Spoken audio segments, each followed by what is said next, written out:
Hola, ¿qué tal? Pues buenas noches, bienvenidas, bienvenidos, bienvenides a un nuevo encuentro de la poética, la política, escrituras y feminismos, que justamente esta noche estamos cerrando después de los 7 conversatorios.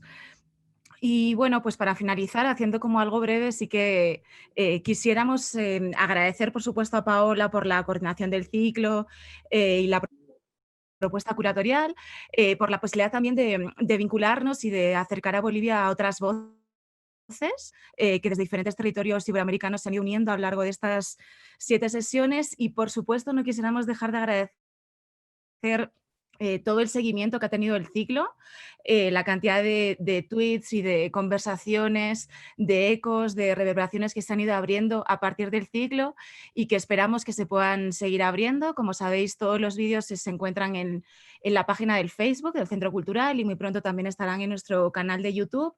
Y también para ello, pues una vez más os invitamos a consultar el texto curatorial que Paola escribió con motivo del programa y que se puede encontrar para descarga en la página del Centro Cultural.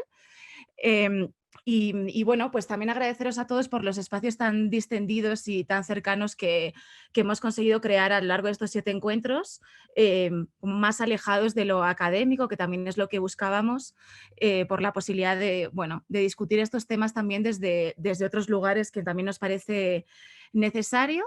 Y nada, hoy os dejamos con este conversatorio sobre masculinidades, que también nos parece muy apropiado dada la fecha que es mañana, el 25N, el Día Internacional contra la Violencia de Género, y la necesidad que ello también implica de poder seguir repensando las masculinidades y poder seguir repensándonos entre todas.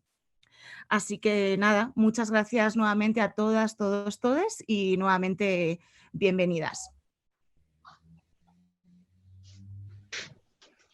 Hola, buenas noches, amigas.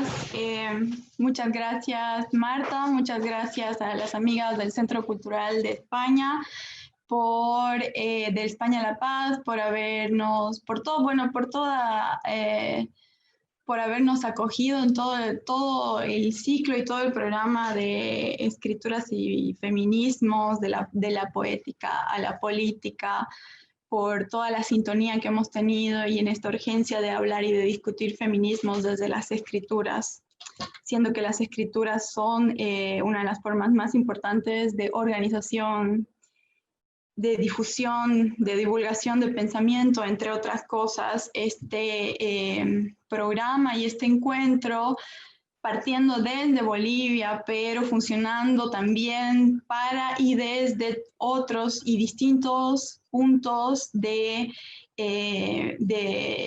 España, desde Latinoamérica, desde México, Argentina, Ecuador, Perú. Ha sido muy importante. Hemos contado y estamos contando con la presencia de escritoras, de 14 escritoras, y estamos hablando y hemos conversado de temas urgentes que también se enmarcan en los debates de las escrituras y de los feminismos de la región.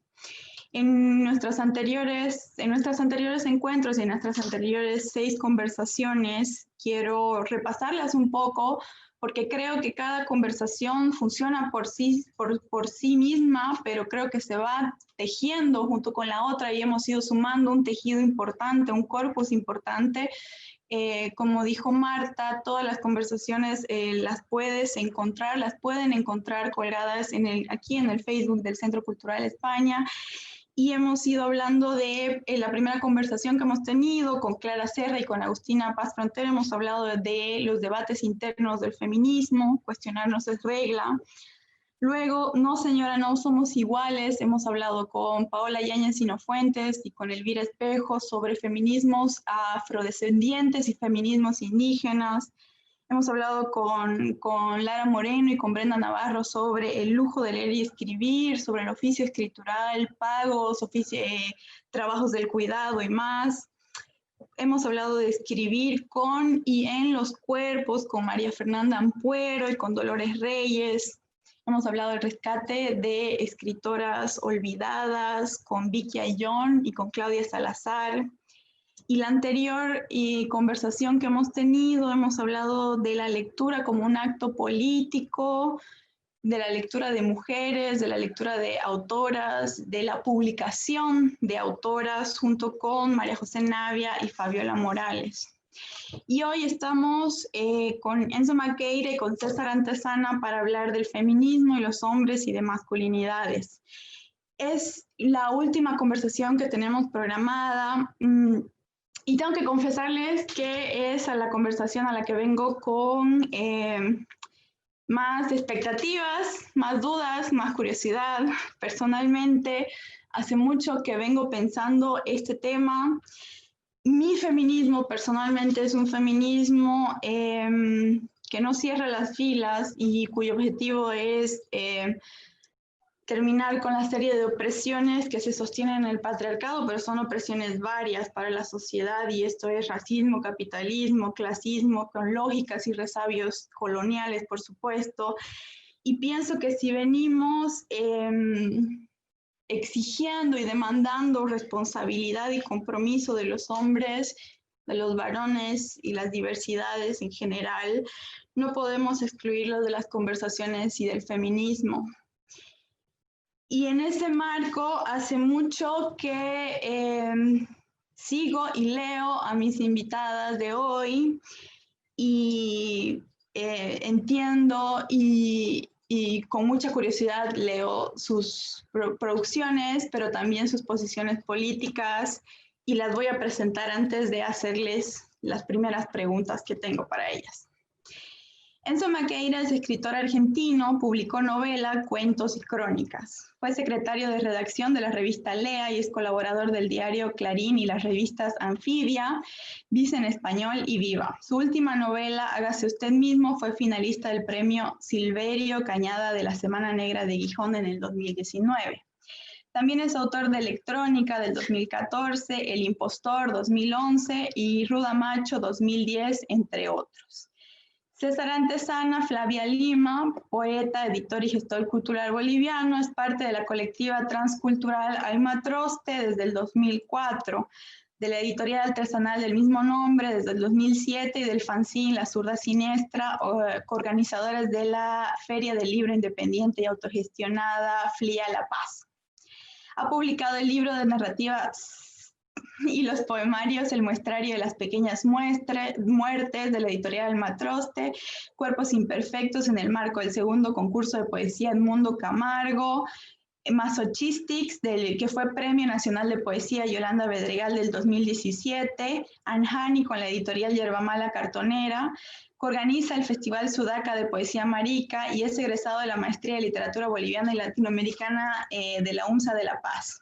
Creyente de las praxis anarquistas, reivindica el feminismo queer en toda su monstruosidad.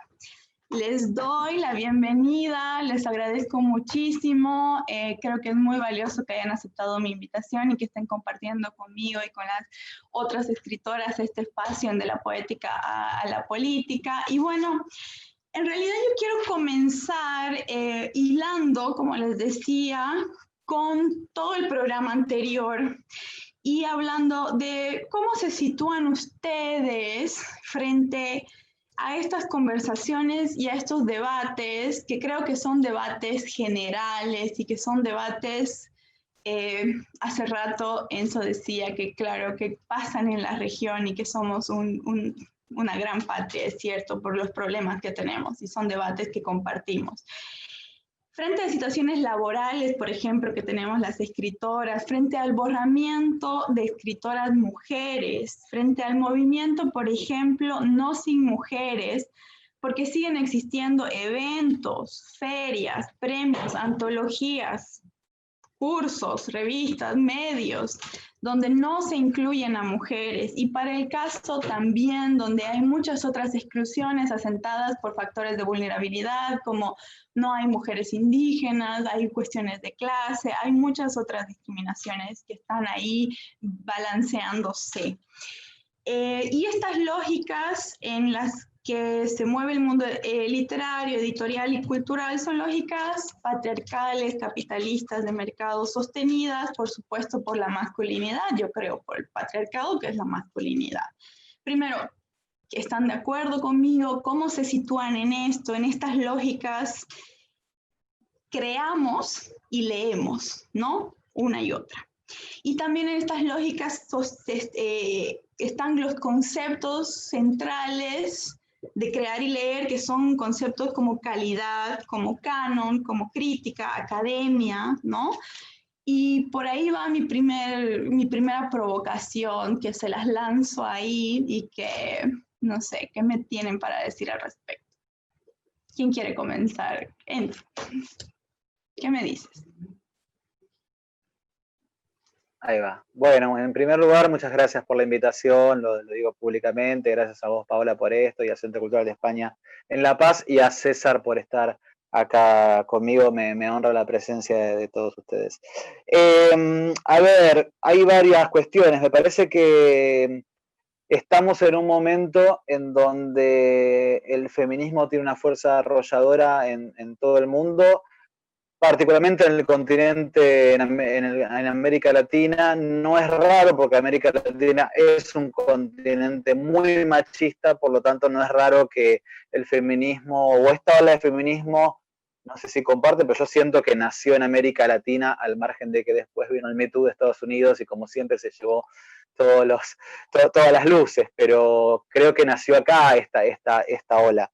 Y con mi acompañamiento con esta cuestión se dio bastante naturalmente. Yo me sentí convocado de inmediato por el feminismo.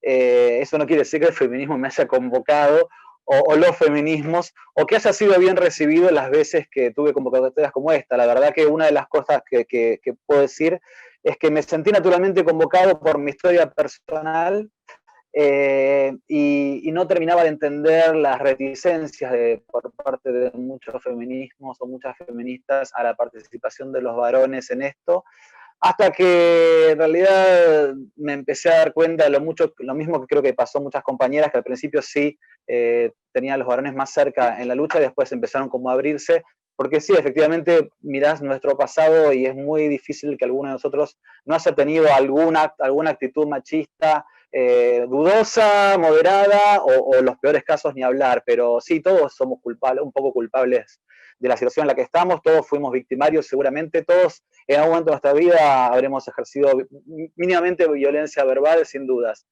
contra las mujeres por razones de género, ¿no? Entonces, lo primero fue asumir la responsabilidad y la culpa, si se quiere, en términos católicos, por la responsabilidad. Eso yo lo hice en su momento a través de una columna que salió en Clarín en 2015, que su título era Perdón por ser parte del monstruo, y lo que decía era esto, ¿no? Que me decía, sí, efectivamente yo era responsable, como lo es mi papá, mi abuelo, mi tío, mis profesores, mis escritores, mis ídolos de rock, y todos los que andan por ahí, que nos construyeron como sociedad patriarcal, que somos capitalista y patriarcal. Esa fue la primera instancia, ¿no? Reconocer eso y salir a pedir disculpas públicas por eso. Bueno, yo ahí entendí, me reafirmé en mi feminismo, ese feminismo que pareciera que no se abre de todo para los varones, pero me reafirmé en que era mi lugar porque recibí un montón de insultos y sé que lo primero que te pasa cuando te declaras feminista es que te insulten y que te juzguen y que te hagan bullying. Bueno, todo eso me pasó, así que ahí, bueno, el camino siempre es ese. Claro, vas para atrás, retrocedes, te quedas callado, o avanzás. Bueno, yo siempre decido avanzar, aunque en el camino me caen todas las piedras. Pero ahí me pasó algo rarísimo y un poco decepcionante en un punto. Me pegaban por derecha, o sea, me pegaban los machirulos, me decían la típica, ¿no? Que estaba ahí para tener sexo, por ejemplo, tenía ese discurso para tener sexo, ese tipo de cosas, que es lo primero que te dicen desde ese lado. Pero después también del otro lado, muchas compañeras que no podían entenderlo, y es comprensible que no pudieran entender que un varón planteara su cercanía o su empatía, si querés, con el feminismo. O sea, yo no tengo problema en declararme feminista, y cuando me dicen, no, los varones no pueden ser feministas, en todo caso antipatriarcales, yo lo que entiendo es que siempre tuve problemas con el patriarcado desde chico, que nunca me gustó esa idea de que los varones debíamos ser violentos, de que nos tenían que gustar los autos, el fútbol y menospreciar a las mujeres. Eso, repito, no me hace santo ni nada, pero o sea, debo haber tenido y tuve un montón de esas, pero siempre me peleé con esa idea. y si el feminismo es la única herramienta que conozco y que conocemos para combatir el patriarcado, entonces ¿por qué no llamarme varón feminista? ¿O por qué no convocar un feminismo que sea abierto para los varones? Que por otro lado es un feminismo al que convoca a Rita Segato, al que convoca a Judith Butler. Entonces, las grandes pensadoras del momento están convocando a los varones y es muy lógico que sea así, porque si el problema es, somos como somos los varones, bueno, si no estamos adentro, estamos afuera, y si estamos afuera no vamos a resolver nunca ese problema. Esa fue una segunda instancia, ¿no? Reconocer cómo me habían construido a mí como varón, no con demasiado éxito, porque yo siempre me peleé con eso, pero sí como había las presiones que había recibido. El hecho de que yo esté vestido con una camisa celeste tiene que ver con eso, y tenga el pelo corto tiene que ver con eso. Eso y un montón de otras cuestiones mucho más profundas, pero realmente, y aparte yo fui a colegio católico, en el colegio primario. Entonces, mi relación con las mujeres partía de la idea de que había una sola mujer, de la Virgen María, después mi mamá y mi hermana, éramos todos varones. Evidentemente todo estaba mal construido en nosotros. Y ahí empecé mi proceso de empezar a reconocer y el famoso proceso de deconstrucción, que yo siento que no empecé desde He-Man, porque nunca fui He-Man, era más bien el príncipe Adams. Entonces siento que no fue tan tortuoso o no me significó tanto problema como siento que le pasa a muchos otros varones que quizás realmente sienten que tienen que abandonar todo lo que son y todo lo que ejercieron y el poder y la violencia que ejercieron para adaptarse a este tiempo. A mí no me pasó, nunca me sentí poderoso físicamente, siempre me sentí inferior a otros varones. De hecho, siempre tuve miedo a otros hombres y le sigo teniendo miedo a otros hombres. Los deportistas me dan miedo y creo que eso es algo que está faltando quizás entender en una última o en un siguiente paso dentro de esta ola de feminismo. Y es no ya qué culpables somos los hombres, qué victimarios, qué malos, qué violentos, sino qué hizo el patriarcado con nosotros y qué pasa en los matices, qué pasa con que no es violador, no es abusador, pero la maltrata verbalmente a la esposa, por ejemplo, ¿no? Vení para acá, traeme, llevame, o el que no es maltratador de sentido, pero tiene la idea de que las mujeres son inferiores o que manejan mal. Es decir, hay un montón de cuestiones a deconstruir. Y me parece que ese eslogan que acá circuló mucho de callate varón, ¿no? Ustedes no tienen nada que decir, no tienen nada que hacer, no tienen nada que hablar, cállense y aprendan, parece que está muy bien para una primera instancia, estuvo muy bien. Quizás en una segunda instancia, para empezar a resolver el problema, es necesario tener un diagnóstico un poco más completo. Y el diagnóstico más completo tiene que estar del lado de los varones y empezar a explicarnos y a explicarles y a explicarle a la sociedad por qué y cómo nos criaron, qué consecuencias tuvo y qué podemos hacer al respecto. Muy bien. César, ¿qué nos dices de esta primera provocación que les lanzo?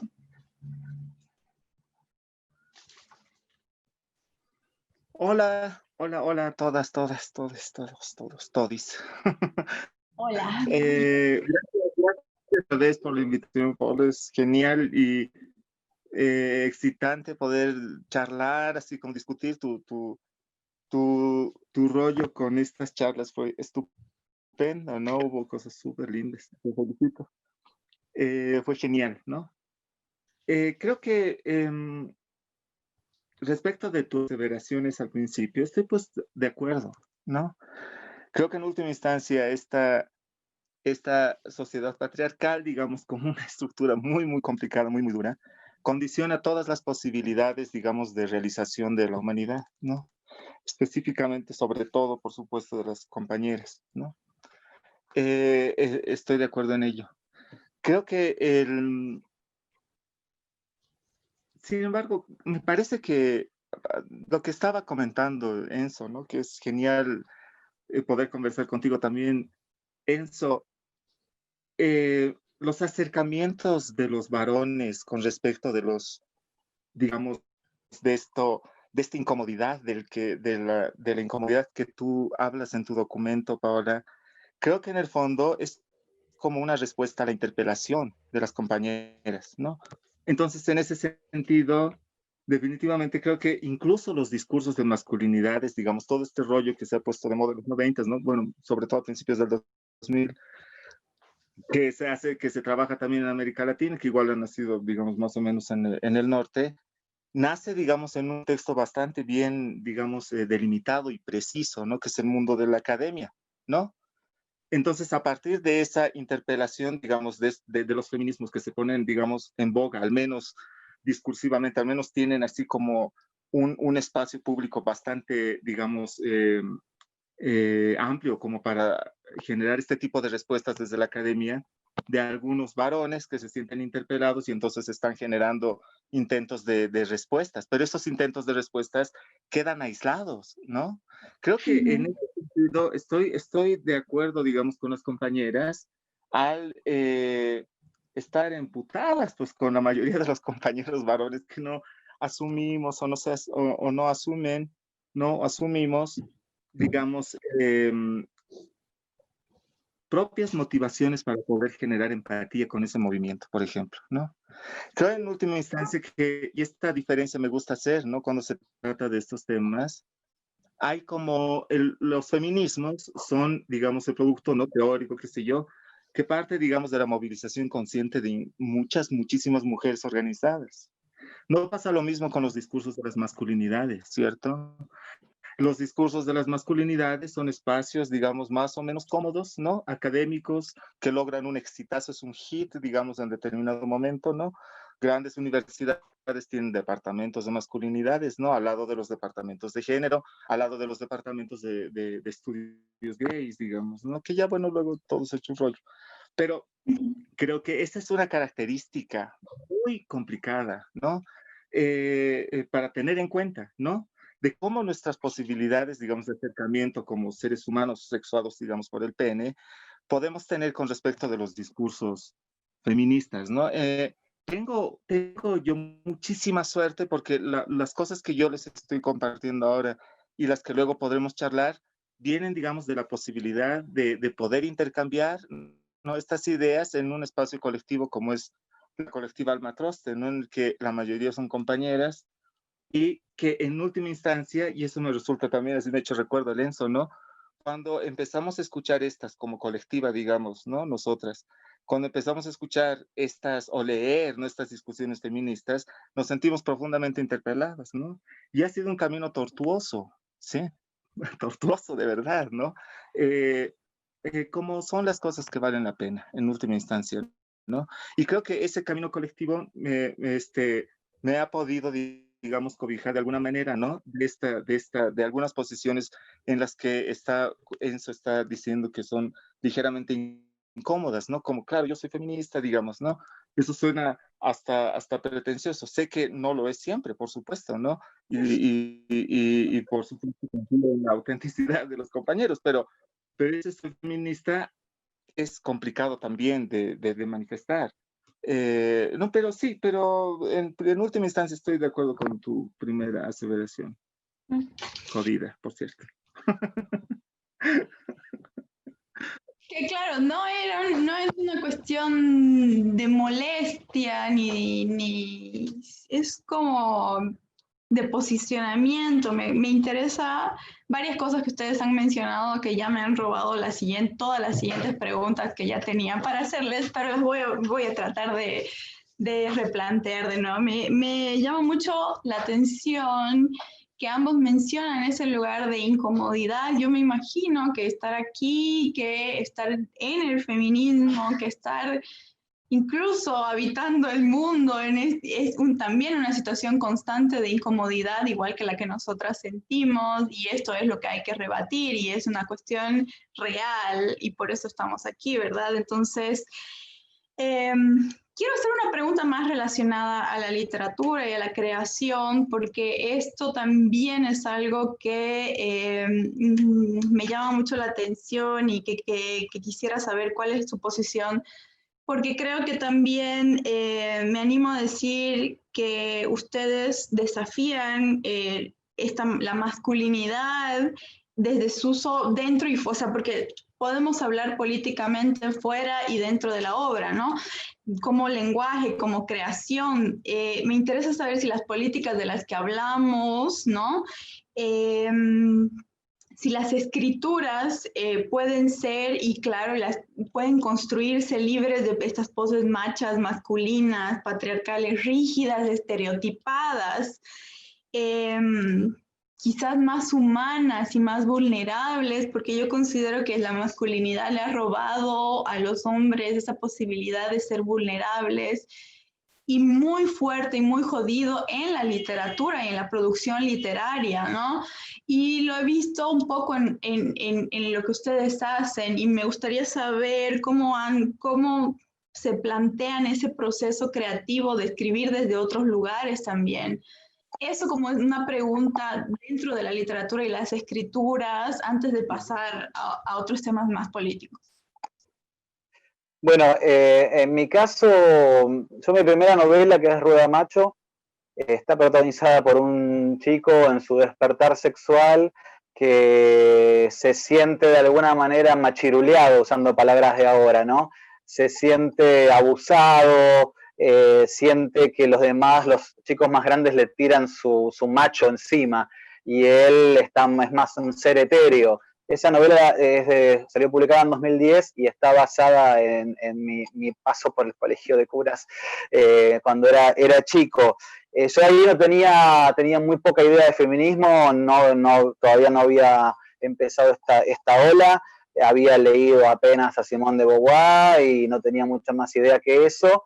Y sin embargo, esa novela, de hecho ahora la van a dar en la Universidad de Buenos Aires, en una cátedra de Elsa Drukarov, sobre literatura, sobre estudios de género, ¿no? Literatura que sirve para hacer estudios de género, y ya estaba dentro de la temática. Entonces ahí diciendo un poco con lo que decía César antes, que si entendí bien, era algo así como que esto había nacido de alguna manera en la academia, la pregunta por la masculinidad y demás. Yo creo que estaba la pregunta, estaba en la calle, en la gente, en la literatura, en poetas trans. Acá teníamos a Susy Shock, por ejemplo, o en Pedro Lemebel en Chile, y de ahí que son como los ejemplos más importantes, hasta del otro lado Maradona. Hay un montón de matices, ¿no? Y creo que hay un montón de varones que nos estábamos preguntando, sin tener las herramientas teóricas que tenemos hoy, sin tener las compañeras que nos están ayudando hoy, que nos están dando este ejemplo, sin tener a estas pensadoras, nos estábamos preguntando por eso. Y de hecho en Electrónica, que es mi tercera, mi segunda novela es totalmente machista. Fíjate que en la primera es un niño especial que se siente más cercano a lo que conocemos como una energía femenina, que eso también está en discusión, ¿no? Y alejado de lo que conocemos como una energía femenina. Pero sin embargo, en mi segunda novela es la historia de un cocainómano machista que lo único que hace es tener sexo y maltratar psicológicamente a las mujeres. De alguna manera es muy explícita, fue muy explícita las tensiones por las cuales estamos atravesando todos los varones en este tiempo, entre, ¿no? El varón que quisieron hacer de vos, el que debía ser, el que el patriarcado quiere que seas, y las inquietudes, las curiosidades, las exploraciones, las ganas de romper con eso que muchos tuvimos. Y eso me llevó, eso que fue inconsciente, esas dos primeras novelas, tanto la machista como vamos a llamarla queer, fueron inconscientes. Bueno, la tercera, cuando fue el turno de Electrónica, yo la había escrito como la historia de un profesor universitario mayor de 30 años que se enamoraba de una alumna de 18. Terminé esa versión, la leí y dije, ok, primero que ya está Lolita, ¿no? Y segundo, que estoy diciendo más de lo mismo. Políticamente, eso fue en 2014, se salió publicada. Ya estaba en el aire esta nueva ola de feminismo, por supuesto, y me di cuenta de que no quería poner otro ladrillo en la pared del patriarcado, y la pasé, la invertí. Fue una profesora de 30 con un alumno de 18, que me parecía mucho más interesante como propuesta política, y fue una decisión que tomé en ese momento, y que me acompañó en toda esta irrupción de la ola de feminismo acá en Argentina, y me acompañó en mi proceso de deconstrucción y de entenderme, ¿no? Porque también era un libro basado en hecho real, que después se convirtió, o en mi vida, que después se convirtió en una profesora, y un poco terminó siendo abrir la puerta a mi costado, nuevamente uso comillas, femenino, y a los porqué de las tensiones eternas que tenía en mi vida entre lo macho y lo femenino. César, tú también trabajas muchísimo esto, y las voces poéticas esto es una propuesta también muy natural. Cómo afrontas este proceso creativo desde tu posición política?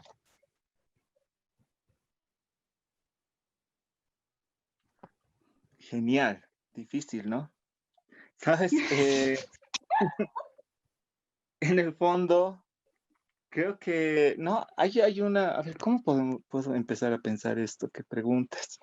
Hay un, hay un texto de Vallejo antes del 30 que publica en un periódico en Perú, ¿no? Y el sujeto está empezando una discusión con Diego Rivera, y Diego Rivera afirma más o menos, ¿no? Que es el motivo de la discusión, que Diego Rivera afirma que en el fondo el artista tiene que ser político para poder guiar a las masas. Bueno, era comunista, ¿no? Diego Rivera, llevando a las masas, digamos, hacia la luz de la revolución. Entonces el arte se ve como un medio, digamos, ¿no? Como una... Claro, Vallejo, que todos y todas sabemos que es absolutamente político también, ¿no? Lo que más o menos le dice es un idiota, no usa esa palabra, por supuesto, le dice, en el fondo estoy totalmente en desacuerdo porque el escritor podría ser absolutamente político, es más, mejor si lo es, dice él, ¿no? Y él ha sido muy político, Vallejo, de izquierdas, por supuesto, y el sujeto empieza a decir, pero lo que escribo en poesía no tiene más que circunstancialmente, ¿no? Tal vez tú dices narrar en ese sentido, más que circunstancialmente con lo que yo hago activismo político, digamos, en la calle, ¿no? Poniendo su cuerpo, etcétera. Entonces, él trataba lo máximo posible de que no pudiese, digamos, haber al menos una directriz eso esté sí o sí en mi obra, en mi poesía, dando, digamos, haciendo que la obra sea subsumida por la vida política. En última instancia, sabemos pues que Vallejo no es un sujeto que está pensando que el poeta está a 3 metros del suelo, no para nada, o que es un artista, ese tipo de cosas. Para mí me parece importante su reflexión, porque en el fondo, este libro más que comentaste al principio, querida Paola, es como, creo que las personas que escribimos, no otras pintan, otras hacen, qué sé yo, vivimos las mismas circunstancias en las que viven todas las otras personas, ¿no? O sea, no tenemos mayor diferencia. Entonces, creo que, como dice el Enzo, todo el feminismo, de lo andrógino, de lo queer, que venía así como, wow, no, genial, también está en las calles y se vive de formas diferentes, ¿no? No solo por las élites, también por los estratos populares maravillosos. Entonces, en última instancia, lo que hago es reflexionar algunas cosas en este texto que me están pasando porque mi cuerpo está a la intemperie de estos discursos y estas Mm. circunstancias, de este contexto, de esto que está sucediendo, libertad de creación, no porque sea políticamente correcto. Claro. Definitivamente a mí me sirve ese yo femenino para poder emancipar,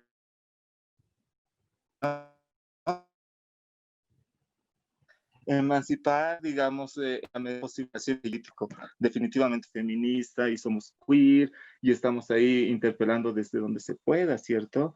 Pero en última instancia ese yo poético es muy, no sé, es como es, ¿no? Yo me siento muy bien habitándolo, ¿no? Y nos hemos visto en algún encuentro contigo y me es maravillosamente, es un espacio fantástico. Entonces, creo que esa es, por ejemplo, la posibilidad que me ha brindado el feminismo, los feminismos, ¿no? Su reflexión. Claro, el feminismo desbarata toda esa política, ese pensamiento de que lo ¿no? político Y estoy no es personal, pues, ¿no? muy agradecido con ella. Y esa importancia, ¿no? Perdón, creo que ha habido una interferencia porque hay un internet que está colapsando, ¿no? Un poco. Pero nada, no sé si no te escuché bien la última parte que dijiste, querido César.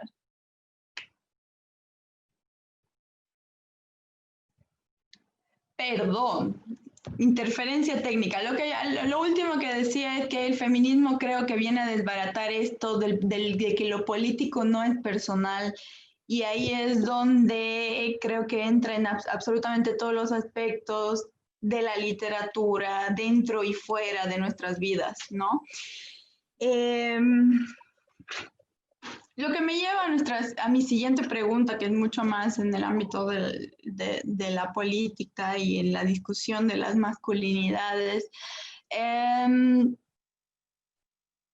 y del lenguaje, en realidad, sí.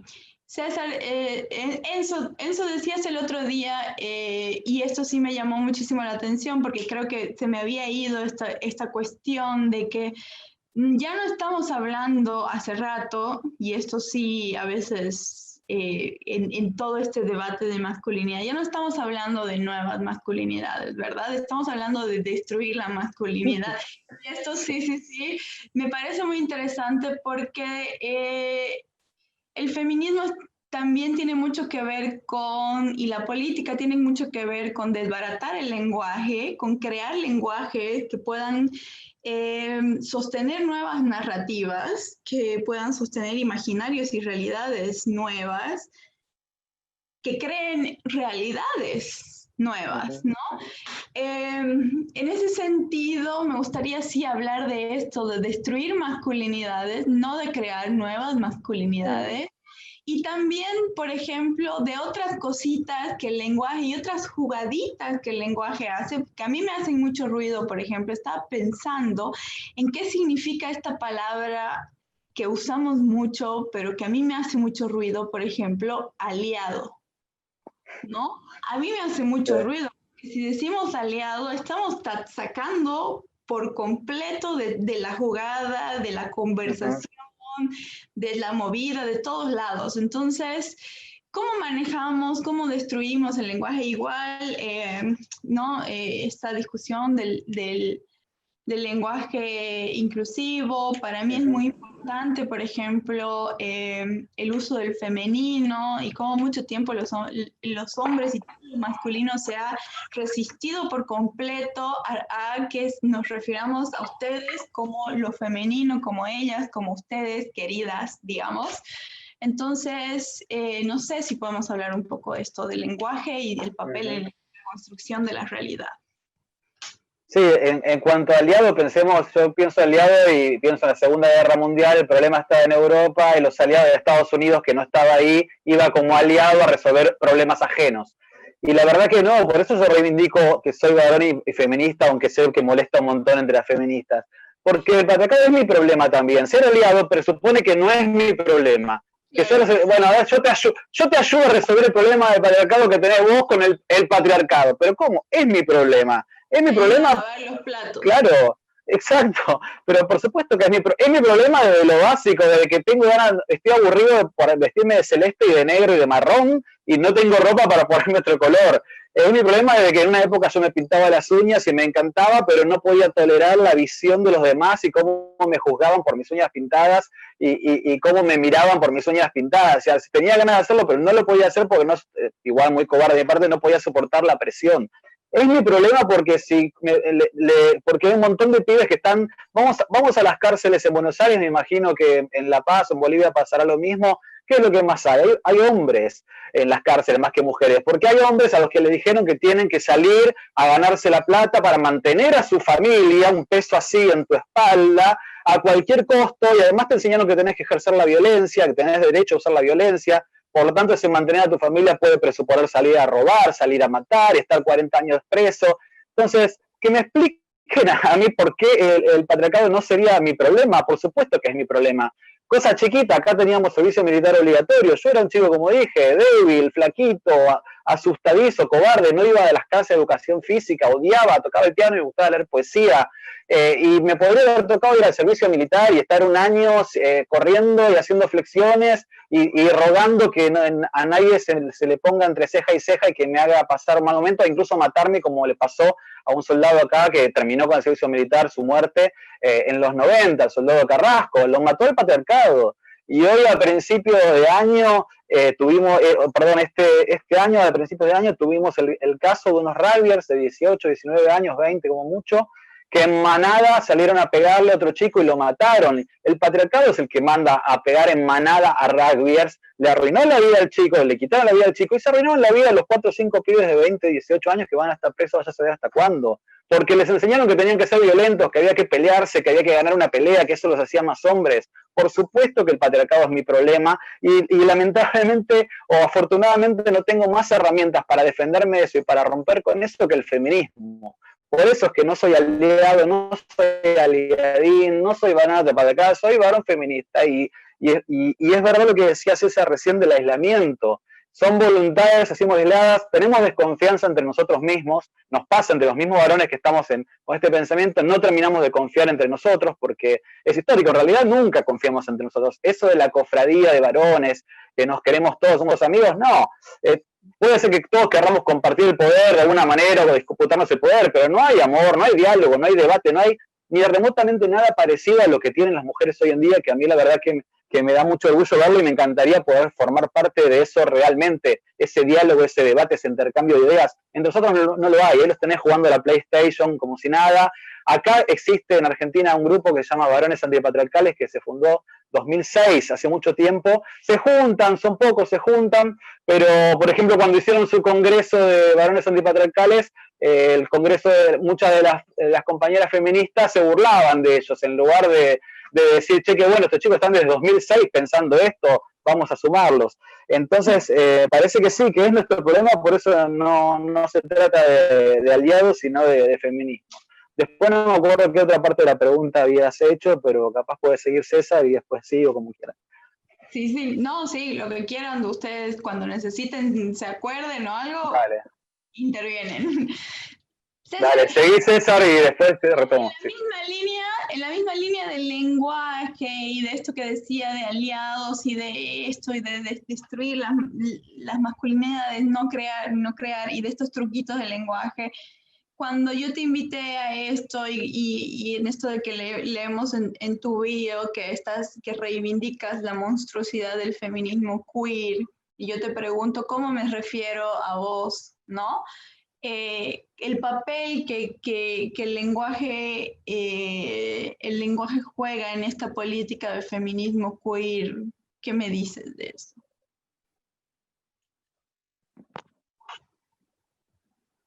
El lenguaje es muy importante, ¿no?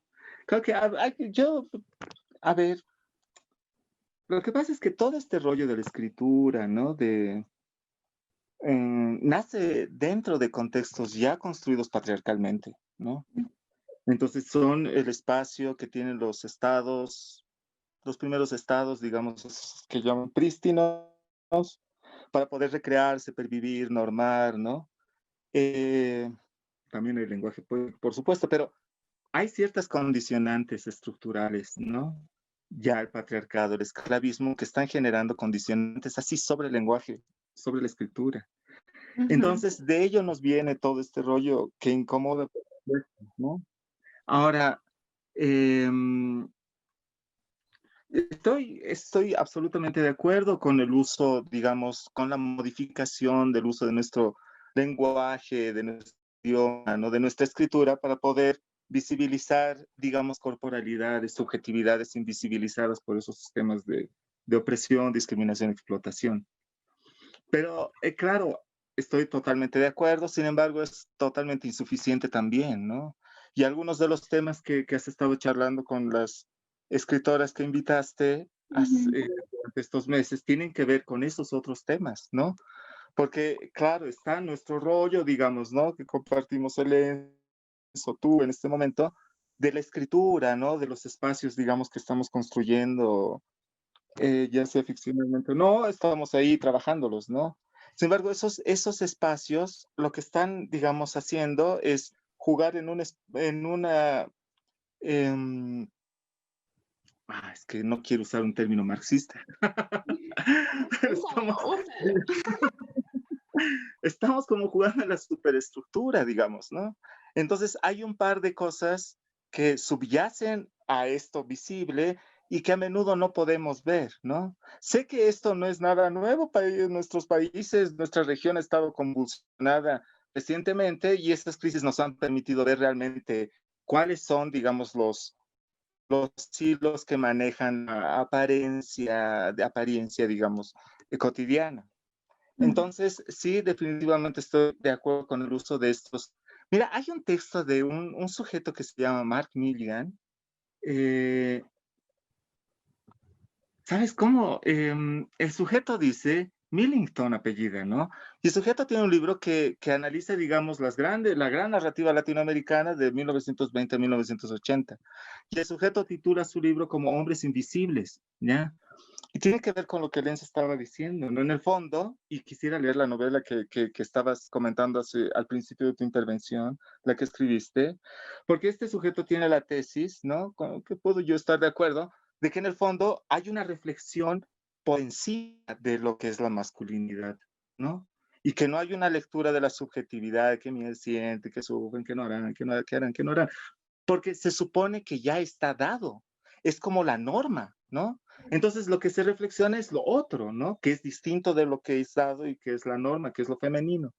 Entonces, por otro lado, Virginie Despentes lo que va a hacer es decir, me encanta Virginie Despentes, lo que hace ella es decir, claro, no hablan de ustedes, dicen en una interpelación feroz, ¿no?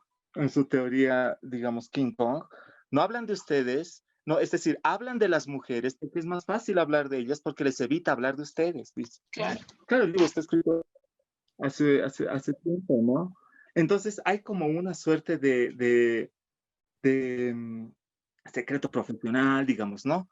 Que no se, y no, como dice Lenzo, no, como es nuestro problema, es de todos y todas, estoy totalmente de acuerdo con él en ello, hay como un ojo tuerto, ¿no? Porque no estamos indagando en qué rayos está pasando en ese sujeto tan complejo de esta masculinidad hegemónica, ¿no? Eso es abismante a ratos. Sí. Complejo. Ahora sí voy a mi otra pregunta que tiene que ver con el día que es mañana y es un poquito más, creo, pesada y un poquito más seria porque mañana es el 25 de noviembre y es el día contra la violencia contra las mujeres y yo les comentaba como que al principio, bueno, el feminismo y las feministas hemos avanzado como que muchísimo sobre las premisas y teorizando mucho también. Rita Segato, Silvia Federici han hablado muchísimo sobre esta teoría de la fratria masculina y de la socialización de la masculinidad, que en realidad es la que socializa la violencia y la responsabilización de la violencia, ¿no? Que es algo que se socializa en la masculinidad, es un problema de los hombres, ¿no? ¿Cómo podemos atacar la violencia contra las mujeres si esta violencia está en esa socialización? Esto está muy profundizado y como les decía, en el marco de que mañana es el 25 de noviembre, desde las escrituras sí, pero también desde cada espacio que nos toca ocupar, que les toca ocupar a ustedes, desde lo personal creo, pero también desde lo colectivo, que es el lugar donde se realizan los cambios sociales y políticos. Decías, Enzo, que hay esta colectividad, hombres antipatriarcales, pero ¿cómo hacemos para asumir esa responsabilidad frente a la violencia, que es así terrible, ¿no? Violencia contra las mujeres. O sea, ¿y cómo logramos asumir esa responsabilidad y cómo logramos esto justamente que decía César, que es hablar de lo que estamos evitando hablar? Porque cuando hablamos de esto, y yo entiendo que es un ataque, y yo entiendo cuando nosotras decimos la violencia contra las mujeres y la violencia en general es un problema de ustedes, de los hombres, es un ataque, y entonces hay una reacción contraataque. Entonces, no sé, ¿cómo hablamos de eso? ¿Cómo ustedes, no cómo hablamos, creo que ahí me tengo que excluir yo, y creo que cómo ustedes hablan de eso? ¿Cómo se habla de eso? Bueno, yo creo que el problema no es de los varones, el problema es de la sociedad. O sea, somos educados, hay un discurso contradictorio porque nos dicen que no hay que ser violento, pero somos educados como el género que tiene que ejercer la violencia. Entonces, cuando sos chico tenés que ser macho y tenés que ser fuerte y tenés que ser buen deportista y tenés que resolver a trompadas los problemas o las piñas, los problemas con alguien si te dicen algo. Y todos los ejemplos que vemos vienen de eso, ¿no? Nuestros libertadores, nuestros grandes próceres y héroes que nos enseñan en la escuela, eran hombres de una espada enorme, muy fuertes y que tenían, en el caso de varios de los nuestros, esposas menores de edad. Entonces, el problema está en cómo nos educan desde el principio para ejercer o para tener esa idea de que tenemos derecho a la violencia. Porque yo me imagino que arranques de furia tenemos todos y todas, que a las mujeres también, y de hecho a veces nos han pegado, ¿no? Hasta ahí te pegan una cachetada. El tema es por qué razón no hay cuando sienten ese ataque de furia, algunos no pueden detenerse. Y es raro porque una de las cosas que nos enseñan, así como nos enseñan todo ese patriarcado que nos meten en la cabeza, una de las máximas es a las mujeres no se les pega.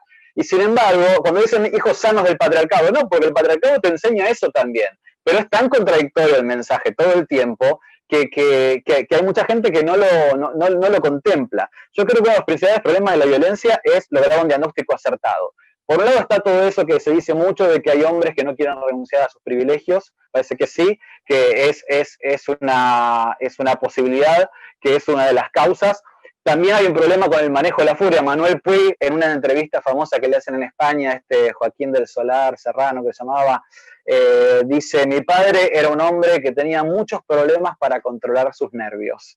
Bueno, yo te puedo hacer una lista de 400 páginas de hombres que conozco que tienen problemas para controlar sus nervios. Bueno, ahí hay algo para ver. ¿Qué pasa que no podemos controlar nuestros nervios? ¿Qué nos están enseñando? ¿O por qué no nos están enseñando a frenar? ¿En qué momento? ¿Y por qué? ¿De dónde viene eso? ¿Por qué una mujer sí puede frenarse y un hombre no? ¿Por qué suponemos que podemos seguir adelante? Si nos enseñan que podemos ejercer la violencia contra los varones, pero no contra las mujeres, y bueno, es un poco complicado. Una sí, pero otra no. Bueno, quizás es violencia no, y dejar de educarnos sobre la idea de la fuerza, de la violencia, del patrioterismo, de las hazañas, de las gestas heroicas de los soldados, de las batallas, de los tiros, de las persecuciones policiales y de todo lo que consumimos en medios de comunicación, de los insultos en Twitter, en redes sociales. Vivimos en una sociedad violenta y somos los señalados para ejercer esa violencia, a veces con el cuento de que así defendemos a nuestra patria, o así defendemos a nuestra familia, o así salimos adelante. Bueno, creo que hay que realmente, y lo está haciendo los feminismos, hay que sacudir los cimientos de todo.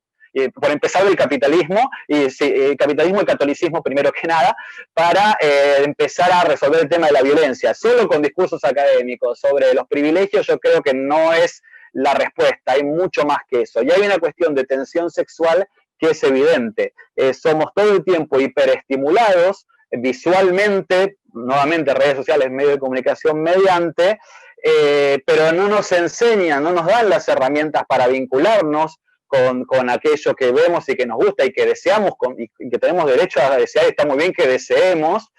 No nos enseñan cómo relacionarnos con las mujeres, la Virgen María como es un ejemplo nada más, y entonces no sabemos cómo. Y yo me doy cuenta de muchos hombres, y me pasaba a mí cuando tenía 20 y no sabía cómo, y me gustaba mucho una chica y me sentía provocado y la deseaba, pero no sabía cómo, y entonces me sentía como un enojo, sentía una frustración, una furia. Como siempre fui un cobarde, como siempre fui débil, como nunca fui violento, nunca hice nada al respecto, pero tenía amigos que sí, que iban y le tiraban el pelo a las chicas y suponían que así era una manera de conquistarlas, comillas nuevamente, ¿no? Ya la idea de conquistar, ya que hablamos del lenguaje, nos habla de lo mal seteado que está todo esto desde el principio. Entonces creo que es un problema que tiene la sociedad y que el Estado debe ser el primero en articular políticas públicas determinadas para terminar con las Vírgenes Marías y terminar con la idea de las violencias y con el patrioterismo y con los soldados y con las batallas, las metáforas bélicas en los medios de comunicación, la idea de que los superhéroes, ¿no? Porque no seas violento, pero nos criaron con Batman, con He-Man, con el hombre invisible, o sea, todo es violencia, todo es golpe, todo es fuerza física. Bueno, hay que desmontar un monstruo enorme. Entonces creo que sí, que para desmontar ese monstruo enorme es una tarea de toda la sociedad y hay que ver cómo nos están educando, cómo nos educaron y qué podemos hacer al respecto. Y por eso, y retomo la pregunta de antes que me había quedado colgada, que era sobre la masculinidad. que yo decía, al principio yo pensaba, bueno, una masculinidad deseable, ¿no? Pero no, porque si estamos hablando todo el tiempo de lo queer, de las diversidades y de lo transgénero, ¿para qué queremos una masculinidad deseable? ¿Qué es una masculinidad y qué es una masculinidad deseable? A mí la verdad que no me interesa tener una masculinidad ni deseable ni no deseable. No quiero tener ninguna masculinidad, quiero ser lo que soy. Un monstruo, ¿por qué no? Como recién hablaba César y como dice nuestra Susie Shock también, reivindico el derecho a ser un monstruo. Yo el hecho de que ni tenga pelo largo, ni me vista con vestido, ni me maquille, no significa que no me gustaría hacerlo, me encantaría hacerlo. Simplemente siento que me queda mal o no soy capaz de tolerar la mirada de los otros. Y me encantaría liberarme a tal punto de que no exista esa mirada reprobatoria de los otros que muchas compañeras y muchos compañeros tienen que aguantar y tienen que a veces pagar con su vida por eso. Realmente sí hay que romper con toda masculinidad y con toda idea de feminidad y construir una transversalidad donde lo queer sea de alguna manera la norma, si es posible usar esos términos que parecen tan antagónicos entre sí. Claro. César, ¿qué nos dices al respecto? Al mismo tiempo, lo que iba a comentar, porque en estas anteriores conversaciones que hemos, primero, antes quería que tenemos ya unas preguntas de las compañeras y las amigas que nos están viendo ahí en el vivo, y si tienen más preguntas, escríbanlas ahí, las voy a hacer en un ratito más, pero quería comentar que cuando hablamos de violencia, claro, hablamos de esto que se socializa dentro de la masculinidad. Obviamente sí es un problema de la sociedad, pero al mismo tiempo que lo charlábamos y le estábamos rebatiéndolo dentro del feminismo, también las mujeres hemos perdido muchísimo al no ser socializadas en la violencia. Y cuando usamos la fuerza física, nos hemos perdido de poder usar la fuerza física para defendernos, y cuando, por ejemplo, en las marchas, que es una muestra de fuerza física, cuando hay marchas multitudinarias del 28 de septiembre, del 8M, que es una muestra de fuerza física, o cuando se pintan las paredes y se tumban a los monumentos, que pueden ser violentos, no puede ser violento. Entonces hay una contradicción de lo que es violencia, pero se nos ha negado a nosotras también y está ahí como que en la disputa, ¿no? Obviamente esa otra violencia que se alimenta y que está contra los cuerpos de las mujeres y que ya es de larguísima data, es la primera cosa que yo les planteaba, ¿no? ¿Qué me dices? ¿Qué nos dices, César? Es un tema muy delicado, ¿no? Y es imprescindible de tocar, por supuesto. Creo que, sin embargo, podríamos hacer una diferencia a partir de lo que dices, ¿no? Entre agresividad y violencia, ¿no? La violencia, digamos, los ejemplos así más brutales, digamos, ¿no? Son las guerras, por supuesto, ¿no? Eso ha dado se ha referido a ello con mucha pertinencia. Es, en el fondo, la violencia, los feminicidios, las violaciones, la guerra, ¿no? Este tipo de monstruos horripilantes. Sin embargo, creo que si hacemos la diferencia entre esa violencia y la agresividad del 8M, por ejemplo, ¿no? Del que estás hablando tú, creo que es imprescindible hacerlo, porque la agresividad, Virgin Despentes dice la brutalidad y la potencia. La potencia. Entonces, potencia, digamos, hacerte oír o tener el valor de decir que no y luchar por tus derechos, qué sé yo, ¿no? Este tipo de las manifestaciones, las marchas, nuestra región está convulsionada por ello, no podríamos descalificar la movilización popular diciendo que es muy violenta o algo así, ¿no? En realidad está llena de potencia y de agresividad.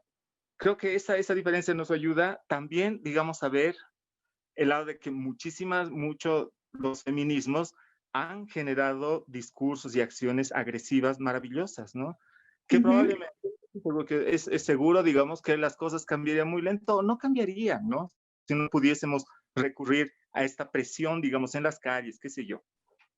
Ahora, con respecto de esta violencia insoportable de la cual los varones tenemos que hacernos cargo, por supuesto, estoy de acuerdo con eso, de que todo está digamos, construido para que los varones ejerzan con mayor facilidad estas reacciones agresivas, primero, ¿no?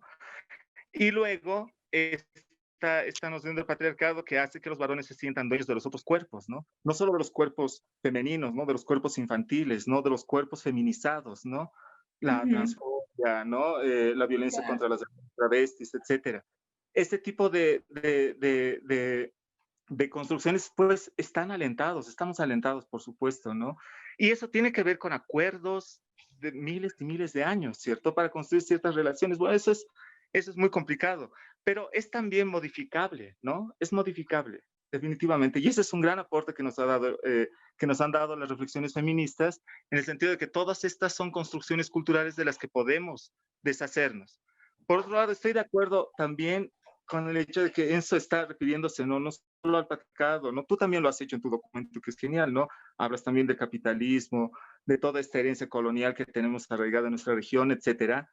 Todo pareciera estar construido para, me encanta este término que usan las feministas comunitarias antipatriarcales, ¿no? En las feministas indígenas, que hablan de que el machismo el patriarcado europeo, hace un entronque con el patriarcado aquí de nuestros pueblos originarios, ¿no? Entonces, este tipo de relaciones, todo está entroncado, me encanta esa palabra, ¿no? Ese concepto. Todo está entroncado, entonces, pensar que vamos a desmontar el patriarcado sin tocar el capitalismo u otras formas de discriminación y explotación, no como el racismo o la transfobia, etcétera, es, digamos, insuficiente. Ya todas las feministas, todas ya lo han dicho, ¿no? Definitivamente ahí el feminismo liberal tiene alas cortas, ¿no? Porque piensa que se puede hacer como retoques, ¿no? Y entonces, sí, pero el capitalismo está aquí y es el sinónimo de la democracia, otro fetiche insoportable. ¿No? Entonces creo que esta mirada holística que tienen las hermanas feministas, a las que Enzo también ha hecho referencia en este momento, es indispensable como horizonte de sentido, ¿no? Creo que, y lo dice también una feminista que has mencionado hace un momento, ¿no? No recuerdo ahorita, pero ella, claro, ¿por qué suceden las violaciones? Porque el varón puede hacerlo, ¿no? Y entonces ahí hay un meollo del que también eso ha hecho referencia hace un momento, ¿no? Hace un buen rato. El hecho de que víctimas de la violencia son cuerpos feminizados o cuerpos que no encajan dentro de este masculino hegemónico tradicional que se tiene como ideal, así como genial, ¿no? Es lo cool, hay que ser así. Entonces, la violencia contra otros varones que no encajan en estos roles, la mayoría igual, no hay un montón de sujetos, ¿no? Creo que ampliar de ese modo, haciendo, digamos, oyendo, digamos, los temas que los feminismos en nuestra región también han puesto sobre la mesa, es indispensable, ¿no? Y definitivamente como varones, asumir esa responsabilidad, ¿cierto? Asumir la responsabilidad de pertenecer, digamos, es como dicen las feministas, estas me gustan, ¿no? Las marxistas de los 70s, estas francesas, hay un par de italianas también, que dicen, claro, es como ricos y pobres, pues, ¿no? Es como que burgueses y proletarios, ¿no? Esto, a pesar de que ambos son, entre comillas, ambos son víctimas de este sistema, definitivamente hay víctimas que la pasan mejor, hay víctimas que las pasan peor, por supuesto, ¿no? Y este tipo de lucubraciones, digamos, ¿no? No de lucubraciones, de articulación teórica, ¿no? Sustentada en la acción, por supuesto, podría darnos algún tipo de salida, ¿no? Algún tipo de salida. Creo que por donde van las conversas, ¿no? No sé en qué conversa decían las compañeras, qué difícil es leernos entre nosotras, dicen, ¿no? Qué difícil es que publiquen a una, ¿no? En desmedro de otras. O decía alguien, María José, creo que, claro, doy un montón en clases de lecturas feministas, de lecturas, digamos, de mujeres, pero se trabajan lecturas hechas por varones, ¿no? Entonces, hay Los como chicos todo terminan leyendo hombres. Sí. Sí. Sí. Perfecto. Es una lucha de Sí, entiendo. Yo creo que sí, claro, la conversación se extiende y se amplía muchísimo, Por ejemplo, nosotros ya estamos 1 hora y 10 minutos hablando como si nada, larguísimo, pero no nos hemos dado cuenta, al menos yo no me he dado cuenta.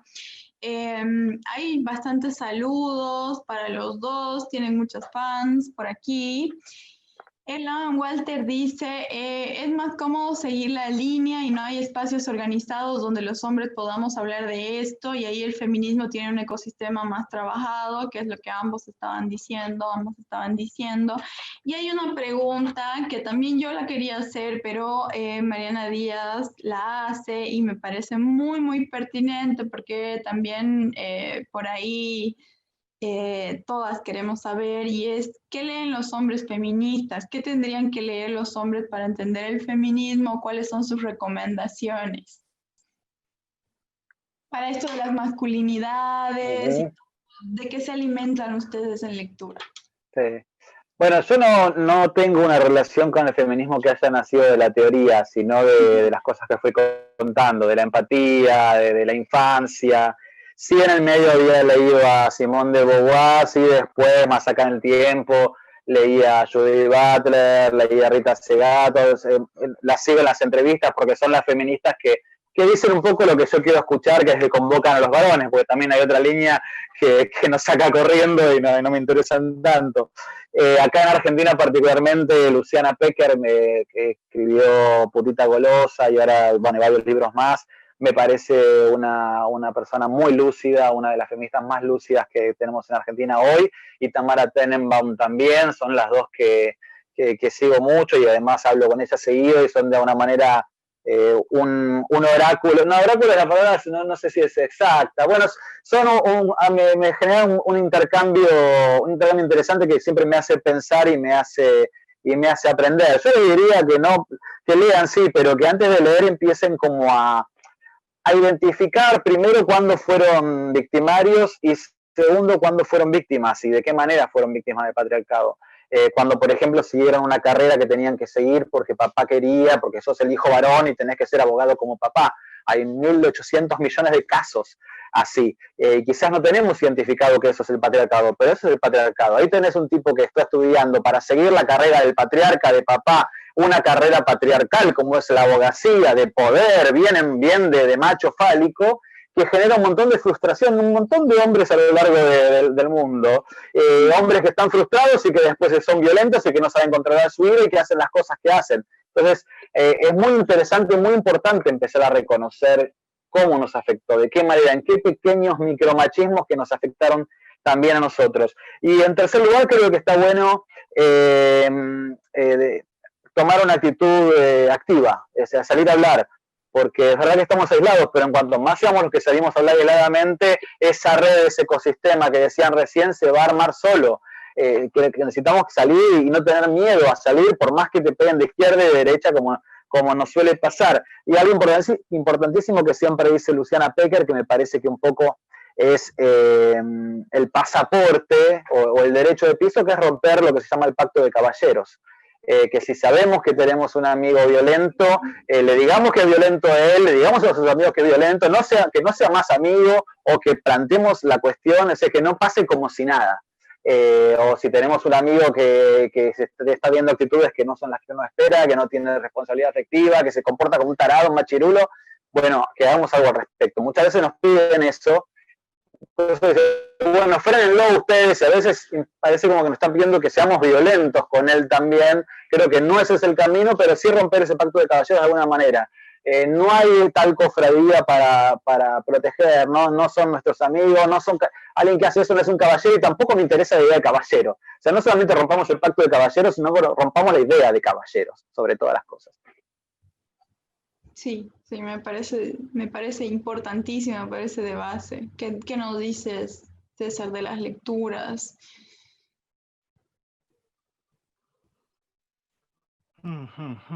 Creo que yo no sé si alguien estuviese así como motivada, ¿no? Motivada para reflexionar estos temas, ¿no? Definitivamente es mejor que pase por el cuerpo, ¿no? Pero es indispensable una escucha como atenta, ¿no? Es que los privilegios son como un punto ciego para todos y todas en general, y en este caso es pues más pernicioso cuando hablamos de varones, porque pues entonces se hace oídos sordos, digamos, a reclamos legítimos, ¿no?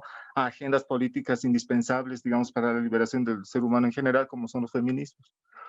Creo que a partir, digamos, de esta escucha atenta de las interpelaciones, de las incomodidades, ¿no?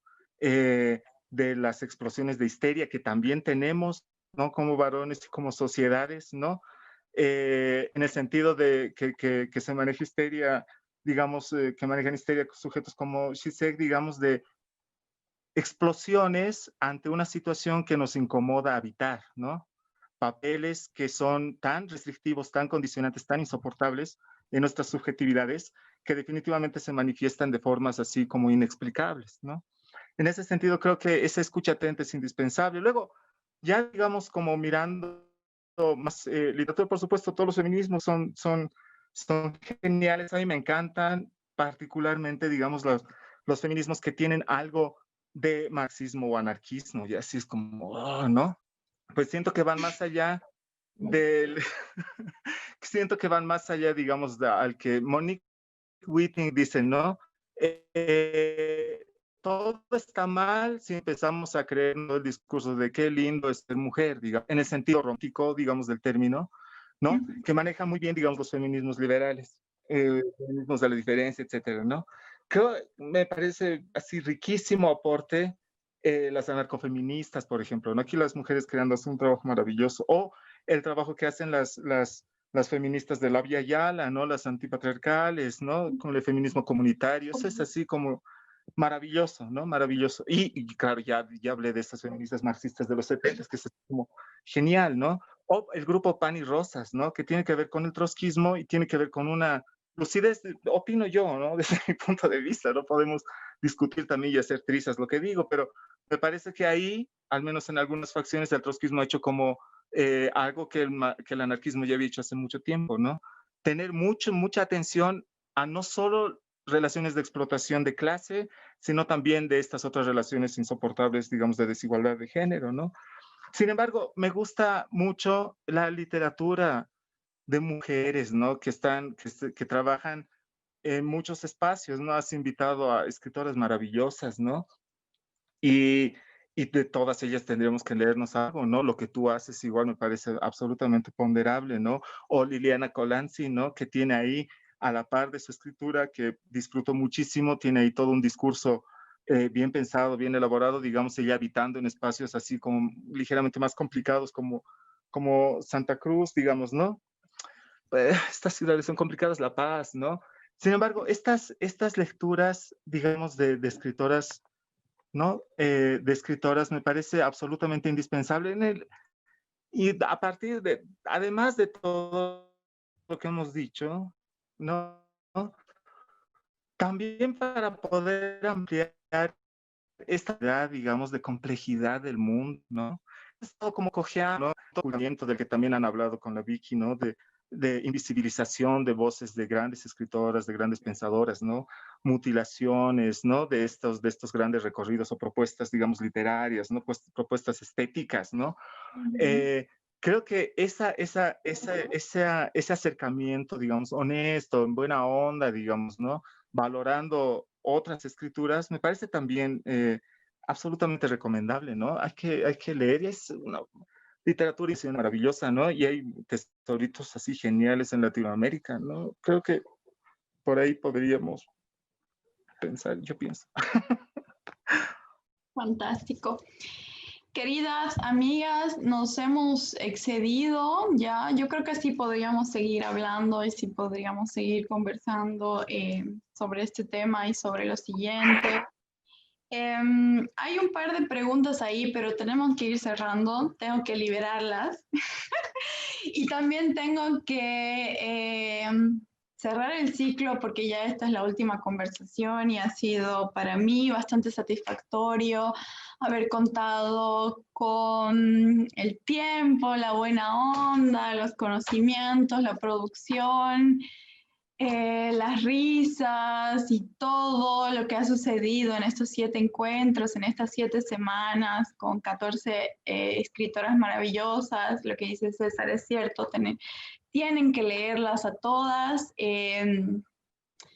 Ojalá estas fronteras de países no existieran y podremos acceder a lo que hacen, a la producción literaria de todas. En ese sentido nos vamos acercando, creo, de a poco, y estas actividades y los esfuerzos que hacen de gestión cultural, por ejemplo, el Centro Cultural de España en La Paz, son fundamentales para poder acortar las distancias, pero también para poder discutir temas súper importantes, súper urgentes, como creo que es el feminismo, como creo que es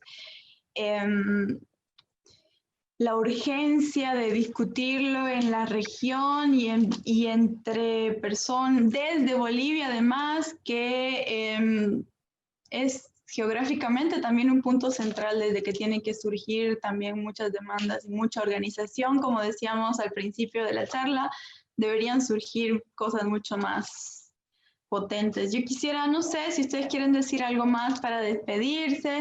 Quiero agradecerles nuevamente muchísimo, Enzo, César, por... me parece muy valioso que hayan aceptado cerrar el ciclo conmigo, esta conversación, todos los aportes.